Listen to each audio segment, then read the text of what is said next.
ఉన్నారు sir. Good evening. Good evening అండి sir. Sir, RSS గురించి అంటే ఆర్ఎస్ఎస్ ఎంత పాత సంస్థో మనకు తెలుసు.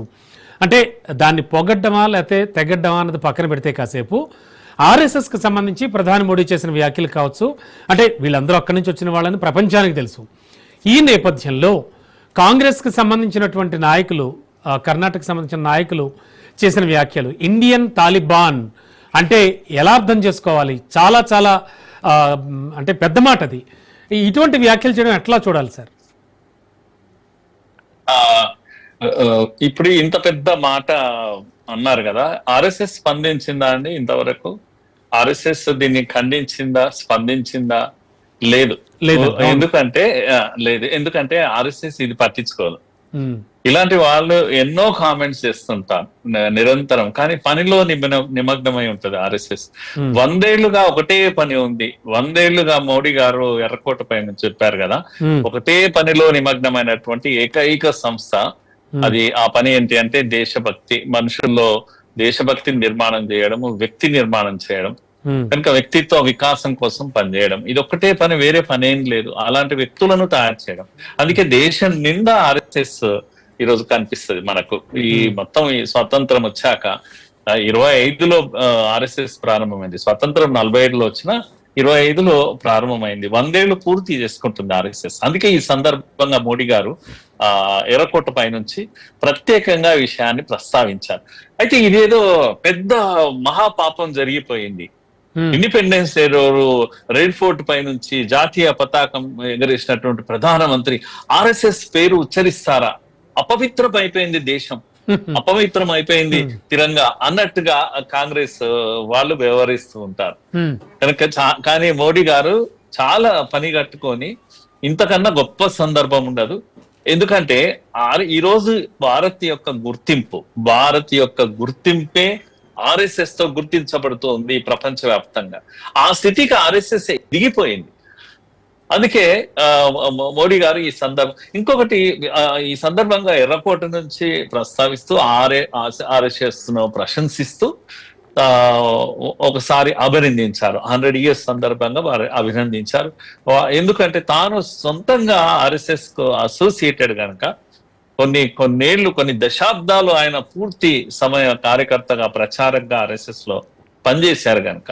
పనిచేస్తే తెలుస్తుందండి, ఇల్లు వాకిలి వదిలేసి ఒకే పని దేశం కోసం పిచ్చోడిలా పనిచేయడం ఏదైతుందో ఇది ఓన్లీ ఇప్పటికీ కూడా ఆర్ఎస్ఎస్ లో మాత్రమే కనిపిస్తుంది.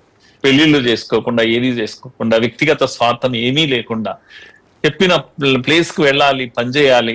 ఎన్నేళ్ళు చెప్తే అన్నేళ్లు పనిచేయాలి. 5 ఏళ్ళు, 10 ఏళ్ళు, 20 ఏళ్ళు. అక్కడ నుంచి మీరు ఇంకొక పని ఉంది, మీరు వెళ్ళండి గుజరాత్ అంటే పంపితే వెళ్ళారు అంతే తప్పితే ఆయన అప్లికేషన్ పెట్టి రాజకీయం అనే ఒక సోకుతో వెళ్ళినటువంటి వ్యక్తి కాదు అతను.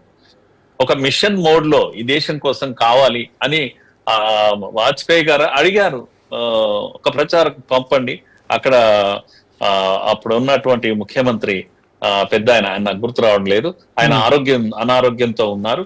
కేశుభాయ్ పటేల్ అనారోగ్యంతో ఉన్నారు కనుక ఒక ముఖ్యమంత్రి కావాలి, నిబద్ధతతో పనిచేసే ముఖ్యమంత్రి కనుక మోడీ గారిని పంపండి అని పంపారు అంతే. ఆయనంతకు ఆయన వెళ్ళినటువంటి విషయం కాదు. ఇలా ఆర్ఎస్ఎస్ లో ఇలాగే జరుగుతుంది పని. అందుకే నేను గుర్తు చేస్తున్నాను, ఇంత పెద్ద మాట అన్నారు అని మీకు అనిపిస్తుంది, నాకు అనిపిస్తుంది, కానీ ఆర్ఎస్ఎస్ కు ఏమీ అనిపించదు. ఎందుకంటే చెల్లించదు. ఒక గజరాజులాగా ఈ విధంగా చుట్టూ చిన్న చిన్న ఎనిమల్స్ అవి ఇవి అరుస్తూ ఉంటే కూడా నవ్వుకుంటూ పోతుంది గజరాజు, అలా వెళుతూ ఉంటుంది. అలాంటి స్థితికి ఈ రోజు ఆర్ఎస్ఎస్ చేరుకుంది అంతే. అంటే హ్యూజ్ స్థాయికి, హిమాలయన్ హైట్స్ అంటాం, ఆ హైట్స్ కి ఆర్ఎస్ఎస్ రీచ్ అయిపోయింది. కనుక అందరు మదిలో ఇంటింట్లో ఇప్పుడు ఆర్ఎస్ఎస్ వచ్చేసింది. 100 ఏళ్ల తర్వాత. అప్పుడు కమ్యూనిజం ప్రారంభమైంది 100 ఏళ్ల క్రితము, అప్పుడు ఆర్ఎస్ఎస్ ప్రారంభం. అదే 25 సుమారుగా అదే ప్రాంతంలో ఇక్కడ కమ్యూనిజం ప్రారంభమైంది. కానీ 100 ఏళ్ల తర్వాత కమ్యూనిజం కనబడకుండా పోయింది. ఎర్ర జెండాకు ఇక్కడ తావు లేకుండా ఎర్ర జెండాలన్నీ మసగబారిపోయాయి. ప్రజల గుండెల్లో అవి స్థలం లేకుండా పోయింది. కానీ ఈరోజు కాషాయం దగదగలాడుతా ఉంది.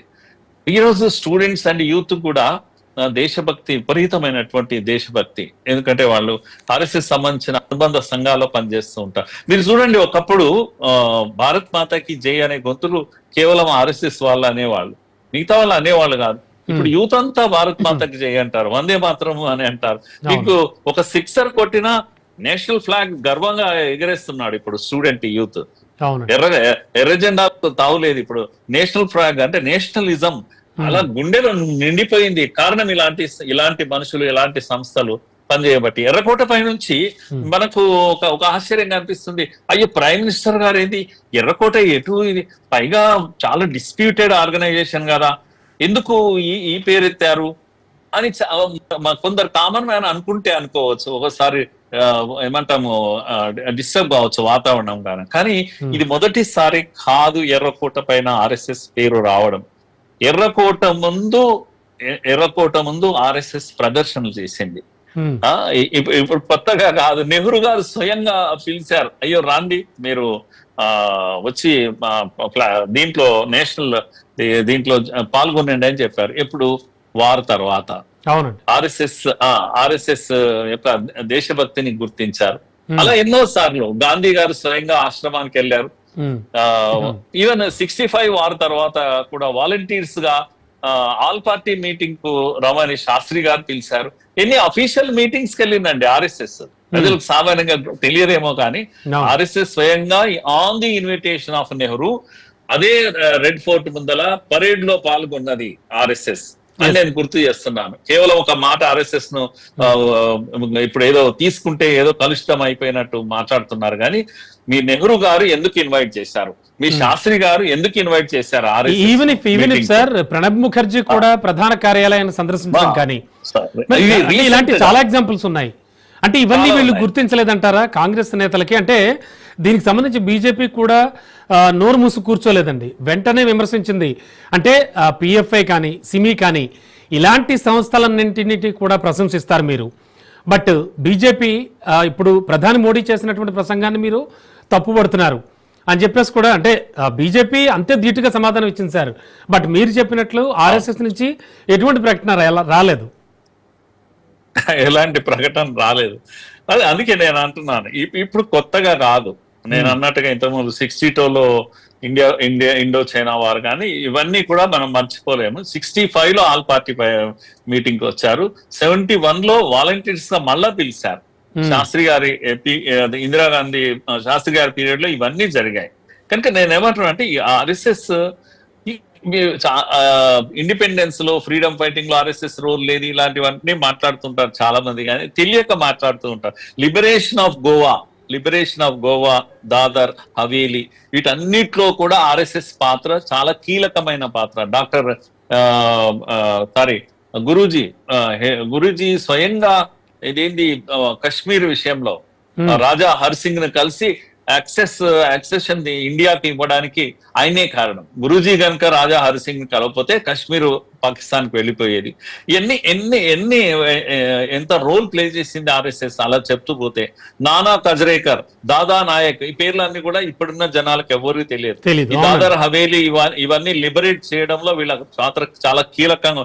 అరుణ అసఫ్ అలీ కాంగ్రెస్ నేత, చాలా పెద్ద నేత, ఆమె స్వయంగా ఒక ప్రకటన చేసింది, ఆర్ఎస్ఎస్ సహాయం మాకు లేకపోతే మా యాక్టివిటీస్ జరిగేవి కాదు అని స్వయంగా ఆమె ప్రకటన చేసింది. ఒక పెద్ద క్రమశిక్షణ కలిగినటువంటి సంస్థ ఇది. The biggest most disciplined organisation RSS అని. 1940 జనవరి 2 సతారాలో జరిగినటువంటి ఆర్ఎస్ఎస్ క్యాంపులో స్వయంగా డాక్టర్ అంబేద్కర్ పాల్గొన్నారు. వారి అనుభవాలు మనం అందరం చదివి తీరాలి, ఎందుకంటే ఇవన్నీ ఇప్పుడు నేను డీటెయిల్ గా చెప్పలేను కనుక ఒక మాట చెప్పాను. మోస్ట్ దేశభక్తి కలిగిన అతిపెద్ద సంస్థ ఇది. ఆర్ఎస్ఎస్ లో కులం లేదని చెప్పారు ఆయన. ఆర్ఎస్ఎస్ లో కులం లేదని చెప్పారు. ఇప్పుడు 40లో చెప్పారు ఇదంతా కూడా. 34లో వార్దా ఆర్ఎస్ఎస్ క్యాంప్ లో గాంధీజీ వచ్చారు. గాంధీజీ అక్కడ 3 days అక్కడ వాళ్ళతో కలిసి ఉన్నాడు. సో ఇవన్నీ కూడా స్వీపర్స్ కాలనీ ఢిల్లీలో సెప్టెంబర్ 16, 1947 ఢిల్లీలో మళ్ళా ఆర్ఎస్ఎస్ క్యాంప్ లో గాంధీ గారు, ఎప్పుడు 47లో గాంధీ గారు అక్కడికి పాల్గొన్నారు, క్యాంప్ లో పాల్గొన్నారు. ఇలా ఎంతమంది దేశ నేతలు, వాళ్ళంతా దేశభక్తులు అండి. అప్పట్లో కాంగ్రెస్ అలా ఉండేది కాదు. కాంగ్రెస్ అతి గొప్ప జాతీయవాద సంస్థ అప్పుడు. ఇప్పుడు పొల్యూట్ అయిపోయింది. ఇప్పుడు అతిపెద్ద లెఫ్టిస్ట్ ఆర్గనైజేషన్. ఇప్పుడు ఈవెన్ నక్సలైట్స్ కన్నా ఎక్కువ లెఫ్ట్ సిద్ధాంతాన్ని ఇప్పుడు కాంగ్రెస్ ఎత్తుకున్నది. అప్పుడు ఇలా లేదు కాంగ్రెస్. అతి గొప్ప దేశభక్తియుతమైనటువంటి ఆర్ఎస్ఎస్ బ్యాన్ చేసిన, ఆర్ఎస్ఎస్ ను కాంగ్రెస్ బ్యాన్ చేసిన, కాంగ్రెసే లిఫ్ట్ చేసింది. కారణం ఏంటంటే 3 సార్లు బ్యాన్ చేసింది. గాంధీ హత్య అప్పుడు పొరపాటు పడింది, వాళ్ళు వీళ్ళు మాట్లాడడం వల్ల తర్వాత పొరపాటు తెలుసుకున్నది. తర్వాత కోర్టు కూడా రాటిఫై చేసింది, తప్పు, ఇది RSS సంబంధం లేదని చెప్పేసి. అలాగే అదేంటి అయోధ్య విధ్వంసం జరిగినప్పుడు కూడా పివి నరసింహారావు బ్యాన్ చేశారు, తర్వాత ఎత్తేసారు, తప్పు, ఇది బ్యాన్ చేయాల్సి